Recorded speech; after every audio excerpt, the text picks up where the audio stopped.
अस्सलाम वालेकुम दोस्तों, क्या आपने हज कर लिया है और उम्रा कर लिया है, फिर भी आपकी ख्वाहिश हो रही है बार बार हज करने की या बार बार उम्रा करने की?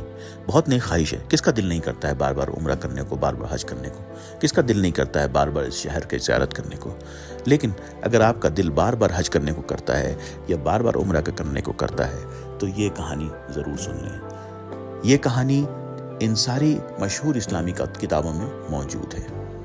ये कहानी है हज़रत अब्दुल्ला बिन मुबारक की, जो कि ताबीन में से थे। ताबीन उन्हें कहा जाता है जिन्होंने सहाबियों को देखा, और सहाबी उन्हें कहा जाता है जिन्होंने नबी करीम सल्लल्लाहु अलैहि वसल्लम को देखा।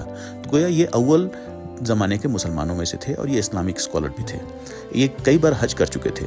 एक बार का वाक़या है कि जब ये अपने घर से हज को निकले, वाक़या कूफा का है, रस्ते में उन्होंने देखा कि एक औरत कूड़े पर से मुर्दा जानवर का गोश्त उठा रही है। वो रुक गए। उन्होंने पूछा, ये तुम क्या कर रही हो? मुर्दा जानवर का गोश्त क्यों ले जा रही हो? उस औरत ने बताया कि मैं शदीद भूखी हूँ और मेरे बच्चे भूख से मर रहे हैं। ये सुनकर उनकी आंखों में आंसू आ गए और वो सोचने में मजबूर हो गए, ऐसी हालत में क्या मेरा हज पे जाना ठीक होगा? बहरहाल कुछ देर सोचने के बाद उन्होंने हज पे जाने का इरादा तर्क कर दिया, और वो जो पैसे थे, जो माल और दौलत थी जिसको लेकर वो हज के लिए जा रहे थे, वो सारा उन्होंने उस औरत को दे दिया। वापस अपने घर को आ गए और लोगों को बताया कि इस तरह का वाक़या हो गया, इसलिए मैं हज पे नहीं जा रहा हूँ। कुछ दिनों के बाद इनको एक ख्वाब आता है। उस ख्वाब में ये कहा गया, ऐ अब्दुल्ला, तुम्हारा हज पूरा हो गया। ऐ अब्दुल्ला, तुम्हारा हज कबूल हुआ। एक रिवायत ये भी है कि जब लोग हज से वापस आए और उन्होंने अब्दुल्ला बिन मुबारक को देखा तो उन्हें बड़ा ताज्जुब हुआ। तुम हज पे नहीं गए? उन्होंने बताया कि इस तरह का वाक़या पेश आया। लेकिन लोगों ने बताया कि अरे भाई, तुम्हें तो बहुत सारे लोगों ने वहाँ पे हज के अरकानों के दौरान देखा। बहरहाल ये की रिवायत थी।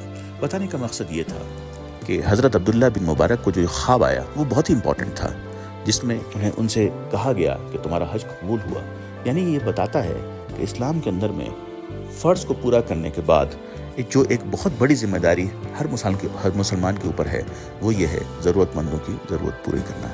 अगर आप बार बार हज पे जाने की ख्वाहिश रखते हैं या बार बार उम्रे पे जाते हैं तो आप ज़रूर इस कहानी को सुनें, क्योंकि ये कहानी एक सबक है, ख़ास करके उन गरीब मुसलमानों के लिए, उस गरीब ममालिक के लिए जहाँ पर लोग लाखों लाख रुपए खर्च करके बार बार उम्रे के लिए जाते हैं या बार बार हज के लिए जाते हैं। हर रमज़ान में उम्रे पे तो जाना जैसे एक फरीज़ा सा हो गया है, जबकि ये फ़र्ज़ है नहीं। तो गोया अगर आपने अपना फ़र्ज़ पूरा कर लिया है, उसके बाद अगर आपको ख्वाहिश हो रही है तो क्या बेहतर ये नहीं होगा कि पहले आप अपने इलाके में आसपास नज़र दौड़ा लें, कहीं कोई फाक़े कशी का शिकार तो नहीं, कहीं कोई कर्ज़ के बोझ के तले दबा तो नहीं है, कहीं कोई इतनी शदीद बीमारी में मुब्तला तो नहीं है जहाँ इलाज नहीं करा पा रहा है। ये एक सबक है हम सब के लिए, ज़रूर गौर कीजिएगा। बहुत शुक्रिया। अस्सलाम वालेकुम।